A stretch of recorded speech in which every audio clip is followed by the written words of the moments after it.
प्रतिदिनं प्रणमामि दीनेश्वरं प्रतिदिनं प्रणमामि दीनेश्वरं।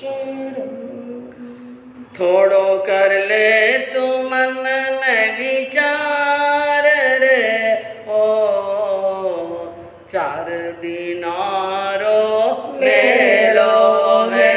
थोड़ो कर ले तो मन में विचार रे ओ चार दिनारो मेलो है। अब के अवसर आछो आयो ले ले प्रभु रो नाम। अब के अवसर आछो आयो ले ले प्रभु रो नाम। सतगुरु थाने नित समझावे तज दे खोटा काम।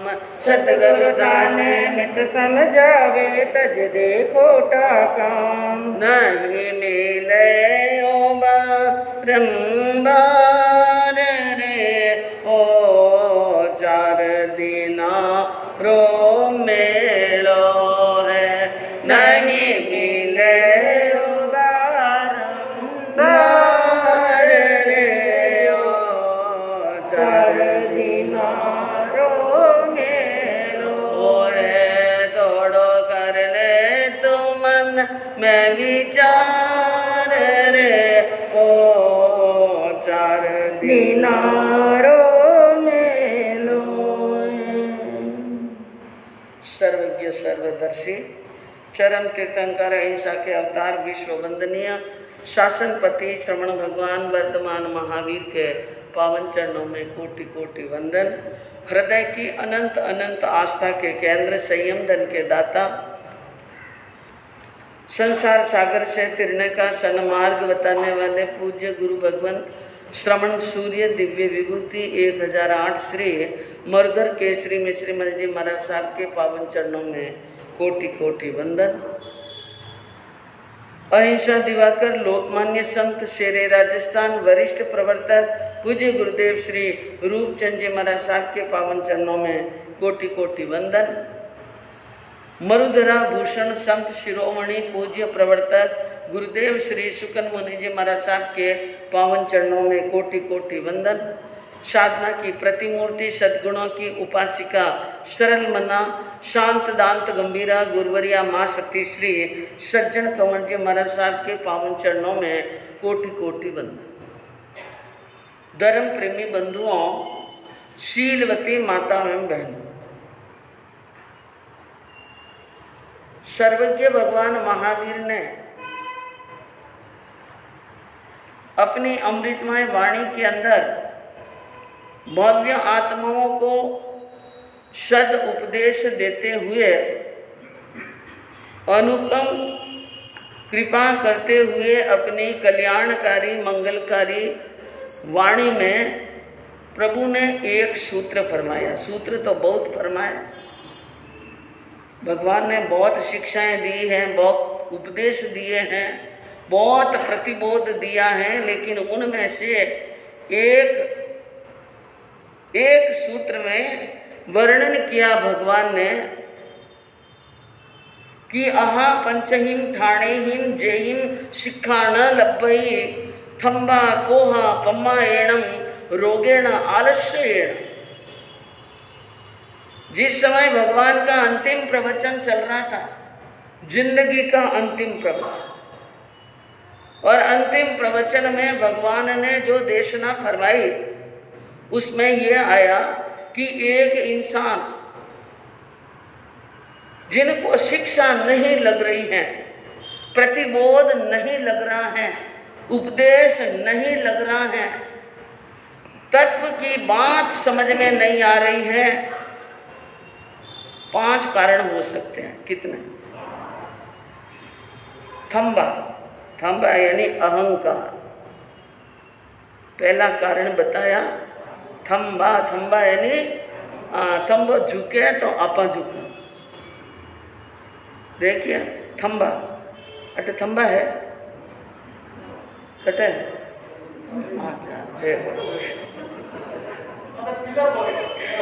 ठीक हो नहीं, पिल्लर तो इंग्लिश रो वर्ड है साहब। अपन देसी भाषा में बोलना थम्बा। थम्बा यानी खंबा, खंबा। और इसको हिंदी में बोलेंगे स्तंभ।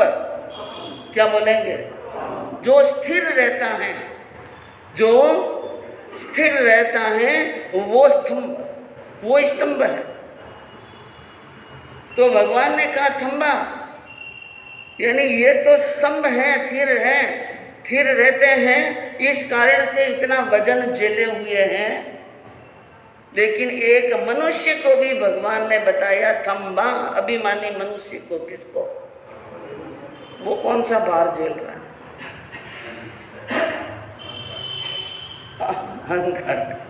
अहंकार का भार झेल रहा है।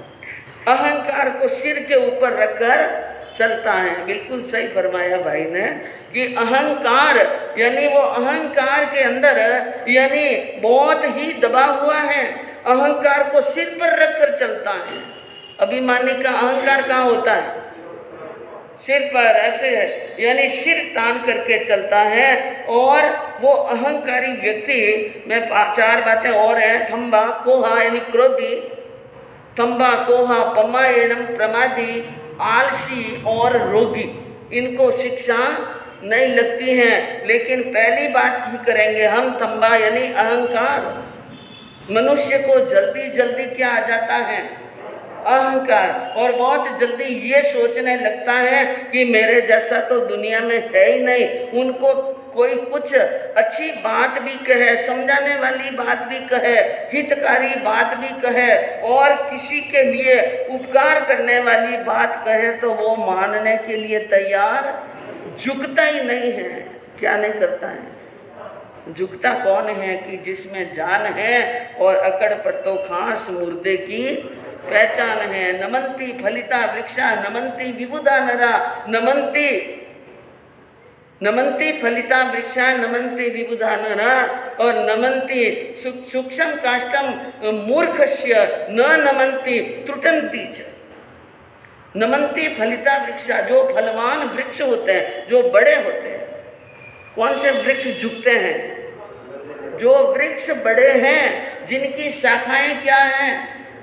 हाँ, हम शिक्षा लेना चाहे तो प्रकृति में एक नहीं सैकड़ों, हजारों, करोड़ों उदाहरण पड़े हैं। वो वृक्ष झुकते हैं जिनकी शाखाएं क्या हैं? बड़ी, और जिनकी जड़ें हैं गहरी। जिसकी जड़ें क्या है? गहरी। तो फलंती नमिता वृक्षा यानी फलवान वृक्ष नमते हैं।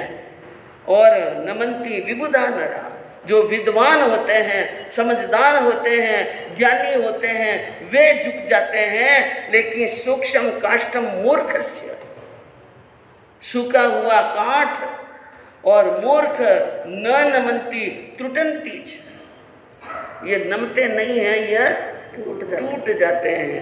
अगर सूखे हुए काठ को नमाने का प्रयास करें, झुकाने का प्रयास करें तो बीच में से टूट जाता है। एक मूर्ख व्यक्ति को ज्यादा समझाने का प्रयास करेंगे तो बात ही आ जाएगी, टूट जाएगी। लड़ाई करी, झगड़ा करी, तरह तरह की बात सुना देगा, वो झुकने वाला नहीं। लेकिन ज्ञानी कहते हैं कि अहंकार किस बात का? उनका यह अहंकार देखकर ज्ञानियों की तुलना में वो व्यक्ति सबसे नीचे गिर गया। चाहे वो पैसे से बड़ा है, चाहे वो पद से बड़ा है, चाहे वो अक्षर ज्ञान से बड़ा है, कोई लेना देना नहीं है, टूट गया। इसलिए कहते हैं मनुष्य को ये नहीं समझना चाहिए कि मैं कर रहा हूँ। क्या कर रहा हूँ? मैं कर रहा हूँ, मैंने ये किया और मैं ये कर रहा हूँ और मेरे कारण से ये हो रहा है। ये बात अपने दिमाग में आई हो तो फटाफट क्या निकाल देना, बाहर निकाल देना। क्योंकि समय करे नर क्या करे। क्या कहा? याद रखो, लिखो, ओड़ी लिखो। समय करे नर क्या करे, समय करे नर क्या करे। समय समय की बात, समय करता है जो कुछ करता है। जो कौन करता है? समय करता है। मनुष्य की बात हाथ की बात नहीं है। एक बिल्कुल सच्ची घटना बताऊं मैं आपको। कापरड़ा जी गए आप कभी? कौन कौन गया कापरड़ा? हाँ, भाभी के आगे कापरड़ा। जोधपुर जाते हैं तो बीच में क्या आता है? कापरड़ा। बोयल के बाजू में कापरड़ा, और भाभी के बाजू में कापरड़ा, पीछा के बाजू में कापरड़ा। तो देख लो, सब बाजू बाजू में चारों तरफ गांव होते हैं। तो काकरिया जी ने अपने गांव का नाम लिया बोयल, अच्छी बात है। तो कापरड़ा जी का मंदिर किन परिस्थितियों में बना और कब बना? अच्छा, देखिए इसके पीछे एक घटना है बंधुओं। कहते हैं कि एक बार जोधपुर के दीवान भंडारी भाणा जी, जोधपुर के जो दीवान बने बाद में, भंडारी भाणा जी जैतारण रहते थे। कहाँ रहते थे? जैतारण में। और उनके परिवार के कुछ लोग, रघुनाथ सिंह जी, दीप सिंह जी और खीम सिंह भंडारी। आप जोधपुर का कहीं नाम आएगा दरबार का तो खीम सिंह भंडारी का नाम वहां पर जरूर आता है। वो रहते थे जोधपुर में। तो कहने का मतलब कि भाइयों के परिवार में भाणा जी रहते थे जैतारण, और बाकी 3 भाई कहाँ रहते थे? जोधपुर रहते थे। और जोधपुर में आकर के बस गए थे। और एक बार जैतारण के अंदर, यानी भाणा जी रह रहे थे, उन भाणा जी की किसी व्यक्ति ने जोधपुर दरबार के सामने चुगली खाई। क्या खाई? वो व्यापार पहले रही है। आज भी कोई चुगली खावे तो नाराज नहीं रहना, क्योंकि ये वंश चलना चाहिए। क्या? ये वंश चलना चाहिए। तो यानी चुगली, और चुगली खाई। कोई समझदार व्यक्ति तो खाता नहीं है, और चुगली भी खाई तो किसकी खाई? भाणा जी की। किसकी? भाणा जी की। और ज्ञानी कहते हैं कि चुगली उगली खीर है, चुगली उगली खीर है, न काग कुतरा खाए। हाँ, शब्दों पर ध्यान देना कि चुगली उगली खीर है, न काग कुतरा खाए। बड़ो मानस टल निकले, बड़ो मानस टल निकले, सामी जोवे ना। चुगली को कैसा बताया? उगली हुई खीर, जैसे किसी ने कटोरा भर करके बढ़िया जोरदार माल मसाले वाली केसर, इलायची, कस्तूरी डाली हुई और मेवा मिष्ठान डाली हुई खीर खाई, और किसी कारण से जीव में मचला हुआ और उल्टी हो गई। क्या हो गई? आपने जो खीर खाई बड़ा स्वाद लेकर के खाई और उल्टी हो गई। उल्टी होने यानी उगली खीर, उगली यानी उल्टी की हुई खीर। वो खाने वाला खुद ही सामने नहीं देखेगा, क्योंकि देखकर उनको भी क्या आ जाएगी वापिस उल्टी। लेकिन वहां पर कोई काग है, कुत्ता है, दौड़ करके आते हैं और चाट चाट कर खाते हैं। तो उगली हुई खीर को कौन खाता है? कुत्ता। तो चुगली कौन खाता है? चुगली कौन खाता है? भलो मानस टल निकले, समझदार तो टल निकलता है और सामो भी नहीं जोता है उस उगली हुई खीर के सामने। लेकिन जिनकी आदत में चुगली खानी लिख गई है, जिनकी यानी कुत्ता को जूता खाने की, कुत्ता जूता खाने के आदि है। कौन से जूते? चमड़े के जूते। अब उनके सामने जलेबी रख दो और उनके सामने और भी कोई चीज रखो और सामने एक टूटा हुआ पैंजार या खुद यानी जूता पड़ा है, तो वो दौड़ कर किसको चबाएगा? जूता खाने की आदत है कुत्ते की। तो बंधुओं, ये उनकी आदत थी, इसलिए चुगली खा ली। और दरबार है, कोई बादशाह है, कोई बड़े व्यक्ति है, ये तो कान के क्या होते हैं? कच्चे। और ऐसे कान के बचे हुए कि दरबार ने कहा, हुक्म लगाया, 200 घुड़सवारों को भेजा। कितने? जाओ जैतारण, और भाणा जी को हाथ में हथकड़ियां और पैरों में बेड़ियां डाल करके जोधपुर ले गया। और लोग गए, भाणा जी को हथकड़ियां और बेड़ियां में जकड़ कर 200 घुड़सवारों ने लेकर वहां से जैतारण से लेकर रवाना हुए और आपके बोयल के पास में पहुंचे। कहाँ? बोयल कापरड़ा गांव आ गए। क्या आ गए? कापड़ा गांव आ गया। कापड़ा गांव आया और वहां पर भोजन की क्या हुई टाइम, तो सरदारों ने वहां पर सबको रोका, भोजन बनाने का हुक्म दिया और बराबर टाइम पर भोजन बना। और भोजन बनने के बाद में उनकी जो सरदार था, 200 के ऊपर जो सरदार था, बड़ा व्यक्ति हो रहा होगा, उनकी नेसराय ने भेजा वहां पर दल। तो उसने कहा उन सरदार ने उन भाणा जी को कि आप भी भोजन कर लो। क्या कर लो? उसने कहा मैं भोजन नहीं करूँगा, मैं भोजन नहीं करूँगा। सरदार से राह नहीं गया। उसने कहा मूंदड़ी बड़ी लेकिन बट नहीं, सेंदरी बड़ी लेकिन बट नहीं। महाराज जी ने हंसते हुए कहा ऐसी बात नहीं, जैसा आप सोच रहे हो ऐसी बात नहीं है। मेरे एक नियम है, मैं भोजन करने के पहले भक्तामर जी का पाठ सुनता हूँ। क्या सुनता हूँ? ये कहानी याद रखना हो, कोयल भोजन सुनाई दो आप। मैं भक्तामर का पाठ सुन करके ही भोजन करता हूँ। अब सरदार ने वहाँ कापड़ा गांव के अंदर निगरानी के लिए वहां पर भेजा किसी व्यक्ति को खबर करने के लिए कि कोई ऐसा शख्स है जो भक्तामर जी का पाठ करता हो। तो वहां पर बंधु एक खतर गच्छी जति जी रतनचंद जी रहते थे। रतनचंद जी वहां पर यति थे। उनका पता लगाया और सरदार जी ने उनको यति जी को ससम्मान बुलाया और बुलाकर कहा कि हमारे इन भाणा जी को भक्तामर पाठ सुनाओ। और उन्होंने देखा भाणा जी तो बंदी है। भाणा जी क्या बंदी हैं? और उन्होंने कहा मैं बंदी को भक्तामर का पाठ नहीं सुनाता। और मानतुंग आचार्य ने भक्तामर रची, उस समय वो क्या थे? बंदी। उन्होंने कहा मैं बंदी को भक्तामर पाठ नहीं सुनाता हूँ। तो सरदार ने कहा खोल दो इनके बंधन,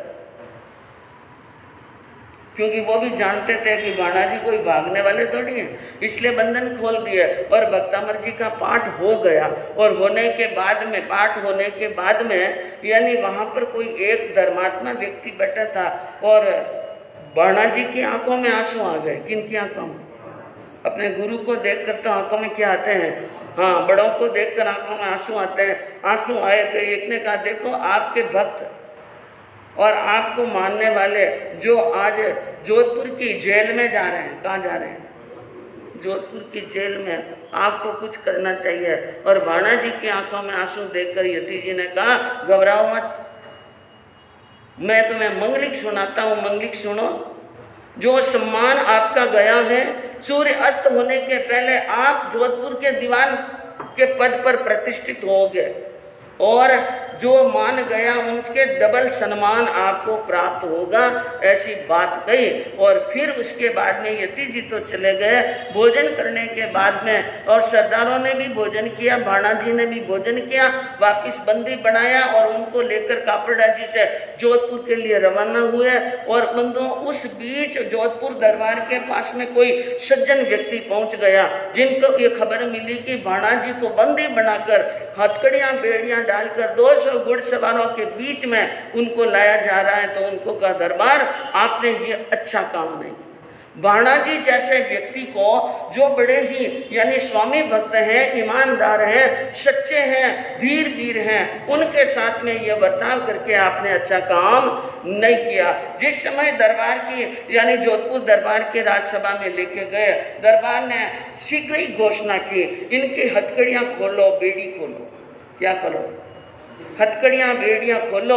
हथकड़ियां बेड़ियां खुलाई और ससम्मान उनको आसन पर बिठाया और ऐलान किया दरबार ने कि आज के बाद में यानी दीवान के पद पर इन भाणा जी को प्रतिष्ठित किया जाता है। और क्या बना दिया गया? दीवान बना दिया। दीवान बनाने के बाद में, सम्मान देने के बाद में, सत्कार लेने के बाद में अब भाणा जी वापिस जोधपुर से रवाना हुए और आ रहे थे जैतारण, बीच में क्या आ गया? कापड़ा। तो वे अपने जति जी से दर्शन और मिलने के लिए वहां पर गए और कहा कि आपकी कृपा से और देव गुरु धर्म के प्रसाद से सब काम अच्छा हो गया। तो जति जी ने कहा सब काम तो अच्छा हो गया। इस खुशी में आपको कापड़ा जी में भगवान पारसनाथ जी का मंदिर बना। क्या बना? भगवान पारसनाथ का मंदिर बनाना तो भाणा जी ने कहा कि मैं केवल नाम का भाणा हूं, नाणा नहीं है मेरे पास में। क्या नहीं है? नाणा नहीं, पैसा नहीं है, नाणा नहीं है। उन्होंने कहा भाणा जी आपके पास में भक्ति है तो नाणा की क्या कमी? नाणा की कोई कमी नहीं है। उन्होंने कहा ऊंच स्थान के ऊपर जाकर एक खड्डा खोद लो। इशारा किया, खड्डा खोदा और उनमें से एक धन का क्या निकला? एक धन का घड़ा निकला और कहा इस धन के घड़े में से हाथ डाल डालकर जब भी चाहिए इन घड़े से धन निकालते जाओ और मंदिर बना। बस एक बात का ध्यान रखना कि घड़ा को औंधा नहीं करना है, औंधा नहीं, उल्टा नहीं करना है, ये बात का ध्यान रखना। अब देखिए ये बात सुनी थी भाणा जी ने और भाणा जी ने वहाँ पर मजदूरों को, शिल्पकारों को लगाया, एक मुनीम जी को लगाया, काम शुरू हो गया, धनाधन मंदिर का काम चलने लगा। लाखों रुपए की राशि निकल गई और मंदिर बनता गया। लेकिन बंधुओं एक दिन मुनीम जी ने मन में विचार किया, हाथ डाल करके निकालना, इसके अंदर है कितना? लगभग मंदिर पूरा हो गया। लगभग मंदिर क्या हो गया? लगभग मंदिर पूरा हो गया। सिर्फ मंदिर के ऊपर की एक छतरी रह गई थी। क्या रह गई? छतरी रह गई थी। और वो छतरी रह गई थी, जैसे ही उन्होंने उल्टा किया और गुड़ गोबर हो, काम रुक गया। पैसा नहीं, काम रुक गया, पैसा नहीं। गुरु साहब को वापिस बुलाया गया और भाणा जी ने हाथ जोड़े। भाणा गुरु साहब ने कहा अब कुछ भी होने वाला नहीं। वो समय था, वो क्या था? वो समय था। और बंधुओं कहते हैं विक्रम संवत 1813 के अंदर उस मंदिर की प्रतिष्ठा हुई पूज्य श्री नैम विजय सूरी जी के सानिध्य में। ऊपर की छतरी क्या रह गई थी? और उन छतरी को पूरा करने के लिए वहां पर जो प्रतिष्ठा में आए, कस्तूर भाई लाल भाई अहमदाबाद के आए थे, उनको कहा कि ये छतरी क्या करनी है पूरी, और मजदूरों को बुलाकर कहा इसकी लागत क्या होगी कि 11 लाख। कितने? आपने जड़ा रहता तो क्या 11 लाख दे देता ना। लेकिन ये बात किस जमाने की है? हाँ, अब आप देखिए उन्होंने कहा 11 लाख पास में नहीं है और ये इतिहास लिखा गया, तब तक भी छतरी बनी नहीं। अब आप जाके देखना कापरड़ा जी के मंदिर की ठेठ ऊपर की छतरी अभी तक अधूरी थी, जो पूरी हुई कि नहीं हुई हो तो मुझे बोल देना। नहीं हाँ साहब, तो हुई कि नहीं हुई? बंधुओं ये है बंधुओं एक समय, वो एक समय था, वो एक क्षण था उन समय के ऊपर। और जो समय पर कही हुई संत की बात थी वो सत उतर रही थी और जिसका उल्लंघन हुआ नहीं और गुड़ गोबर क्या हो जाता है? एक हो जाता है। तो इसलिए कहा कि समय समय की बात है, समय समय पर होते हैं, समय समय की बात कि कोई दिन का कोई समय का दिन बड़ा और कोई समय की रात। इसलिए कहते हैं बंधुओं ये मत समझो कि मैं सब कर रहा हूं तो जब उस टाइम तुमने कर लिया तो अब क्या हुआ, अब भी करो। लेकिन समय क्या नहीं है, जब समय अनुकूल हो तो ही काम होता है। इसलिए ज्ञानी कहते हैं कि आपको अगर समय अनुकूल मिला है तो करनी कर लो। क्या कर लो? हाँ, करनी कर लो। समय बीतने के बाद में कुछ भी होने वाला। हाँ, अंजना सती के चारित्र से सुन रहे थे कि सखी ने समझाया और मीठा बोल करके हिम्मत जगा कर कहा माँ तुम्हारी मदन वेगा, माँ तुम्हारी पीड़ा की बात सुनेगी और चिंता मत कर, सब जांच होगी, पड़ताल होगी, निर्णय होगा, कलंक उतर जाएगा। आखिर मन समझाय धीर धर चाली, दोनों बार गमन श्रमित हो सती अंजना, बोली ऐसे सवाल जी धन सती अंजना, साचे सतवंते राजी शील में। सखी के समझाने से मन में धैर्य धारण कर और दोनों चलती हुई मार्ग में और वहां जा रही थी, लेकिन लंबा मार्ग तय करने के कारण और अंजना के गर्भवती होने के कारण गमन श्रमित हो। गमन के इन परिश्रम से थकी हुई अंजना कहने लगी, तू कह रही है जल्दी जल्दी चाल, लेकिन मेरे से चला सैयर धीरे धीरे चाल, बदन कोमल कुमलायो रे, सैयर धीरे धीरे चाल, बदन कोमल कुमलायो। कभी न चाली पाली प्यारी, चढ़ती थी सुख पा, कहिए पैदल कैसे चालो, चरण मेरे सुकुमार, सैयर धीरे धीरे चाल, बदन कोमल कुमलायो। तीखा कंकर लागे सागे, तन होवे बेहाल, रुधिर धार से चरण बहे मम, चिरमी वरना लाल, सैयर धीरे धीरे चाल, बदन कोमल कुमलायो। अंजना ने कहा, हे बसंत माला, तू तो दौड़ जा रही है, जल्दी जल्दी कदम उठा रही है, लेकिन धीरे जा, मेरा बदन बहुत थका हुआ है और मैं कूड़ा चुकी हूँ। मैंने कभी पैदल चलने की प्रैक्टिस की नहीं, अभ्यास नहीं है। मैं तो सुखपाल में पालकियों में जाने वाली हूँ और मेरे पैर भी बहुत सुखमाल हैं। मैं मिट्टी में भी पैर रखूँ तो कंकर की तरह चुभते हैं और ये तीखे कंकर लगते हैं तो मेरा पूरा शरीर यानी पीड़ा से भर जाता है और बहुत जल्दी रुधिर आ जाता है। कोमल पाँव हो, थोड़ा सा भी तीखा कांटा या थोड़ा सा भी लगता है तो मन कोमल धारा से यानी रुधिर निकलता है और लाल लाल रुधिर निकलने से चरण कैसे हो गए, चिरमी वर्णा लाल। चिरमी का अगला भाग लाल होता है, वैसे पैर क्या हो गए। हाँ, इसलिए उनको का धीरे चला। अब सखी धीरे धीरे चलती हुई ठेठ नगर के पास, नगर के पोड़ के अंदर पहुंच जाती हैं। अरे चलती चतुरा आखिर आई, तन पर कालो वे, घूंघट पट से मुख ढक कर, कीनो पुर पर वेश जी, धन सती अंजना, साचे सतवंते राची शीलनी। चलती हुई और चतुर दोनों ही होशियार हैं, लेकिन कहते हैं कि कर्म फिरे हुए हो तो मनुष्य की होशियारी भी चलने वाली। बड़ी चतुराई से नगर में प्रवेश किया और तन पर काड़ो वेश, शरीर पर वेश क्या है, काड़ा, और दोनों के वेश क्या है, दोनों के वेश काले हैं। इसलिए काला वेश धारण करके नगर में जाए, कोई देखे, मुख देखे तो क्या सोचेंगे, इसलिए दोनों ने क्या निकाल लिया, घूंघट।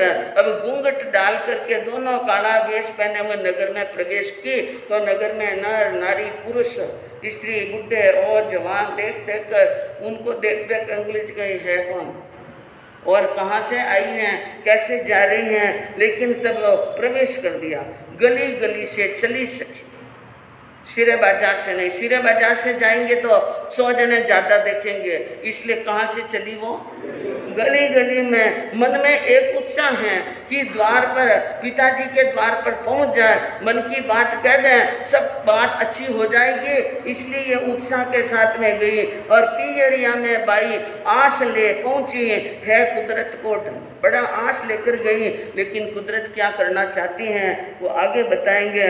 नार उदासी नगर निवासी देखो ये सब दंग, उन दो औरतों को घूंघट डाले हुए काला वेश पहने हुए आते देखकर गली गली के लोग एक दूसरे को बुला बुलाकर जैसे कोई उनको ही देखने के लिए कोई बहुत बड़ा अजब का खेल आया हो, अपने अपने द्वार चबूतरी के पास में खड़े खड़े देख रहे हैं और वो चल रही हैं। और बंधुओं, लोग हैं ये, लोग किसी की बात को छोड़ने वाले।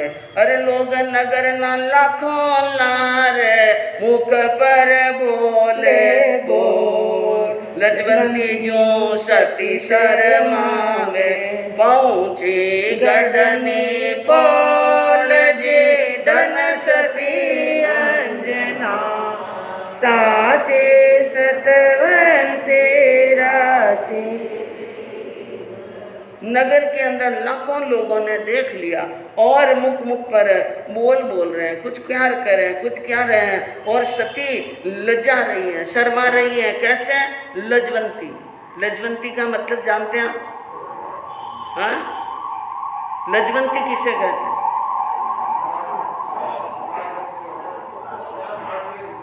एक जो वनस्पति होती है, वनस्पति, उनको यूं अंगुली करते ही मुरझाते, छुई मुई, बस यही।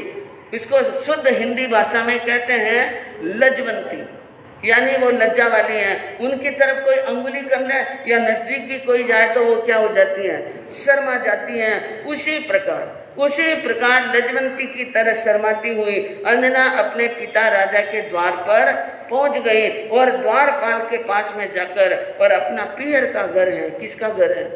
पियर का। थोड़ा जोश आया और थोड़ी ऊंची आवाज में बोली, अंजना स्पष्ट शब्दों में बोली और कहा, मैं कहूँ, मैं जो बात कहूँ वो बात हुबहूब मेरे पिता राजा को कह देना। किसको बोल देना? पिता राजा को बोल देना। और क्या कहती हैं अंजना? 2 मिनट ले लूँ आपके और।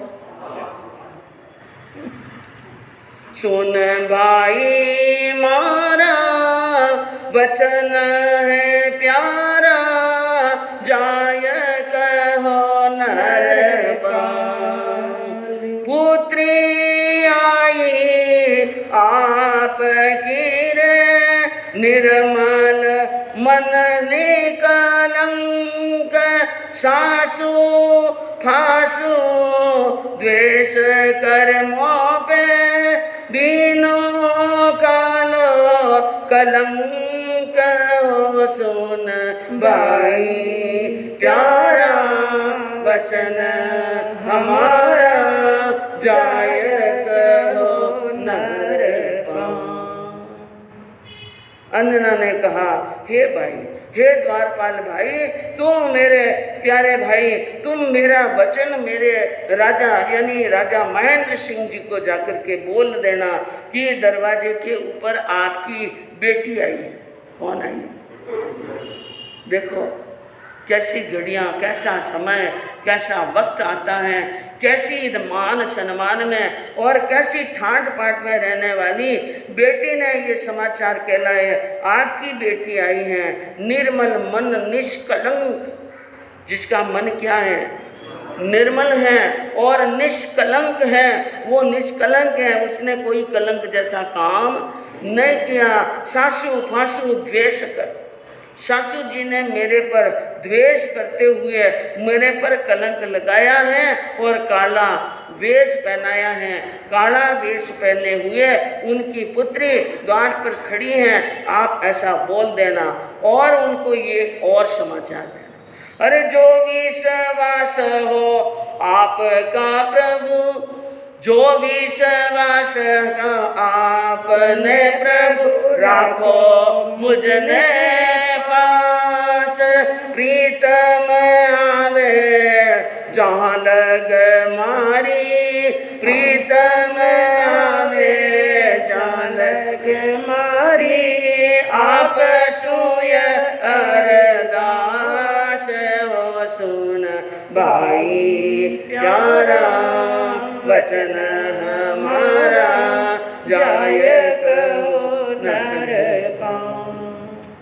और कहना मैं आपकी बेटी हूँ, अंजना हूँ, मैं मन की पवित्र हूँ और मैं चारित्र से पवित्र हूँ। ये द्वेष के कारण काला वेश पहनाया है। अगर आपको मेरी बात पर विश्वास हो, किस पर?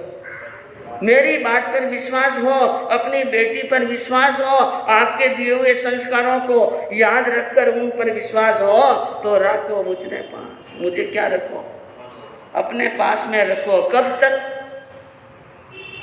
जब तक प्रियतम नहीं आवे घर, जब तक मेरे पति पवन जी घर नहीं आवे, यहाँ लेने के लिए नहीं आवे, तब तक आपको कहाँ रखना है? वहाँ पर रखना है। बंधुओं, द्वारपाल ने जाकर ये बात सुनी है। वो द्वारपाल राजा महेंद्र सिंह जी को कैसे कहता है और राजा महेंद्र सिंह जी ये बात सुनकर क्या प्रतिक्रिया करते हैं, आगे सुनने से मालूम पड़ेगा। चतारी मंगलम हरियंता मंगलम सिद्धा मंगलम साहु मंगलम केवली प्रणते रमो मंगलम चतारी लोकोत्तमा हरियंता लोकोत्तमा सिद्धा लोकोत्तमा साहु लोकोत्तमा केवली प्रणते रमो लोकोत्तमो चतारी शरणम पवज्जामि हरिहंति शरणम पवज्जामि सिद्धि शरणम पवज्जामि साहु शरणम पवज्जामि केवली प्रणतम धम्मम शरणम पवज्जामि। हरिहंत जी का शरणा, सिद्ध जी का शरणा, साधु जी का शरणा, केवली परुपे दया धर्म का शरणा, चार शरणा दुर्ग तरना और इन शरणा कोय जो भव्य प्राणी आदरे तो अक्षय। व्याख्यान सवन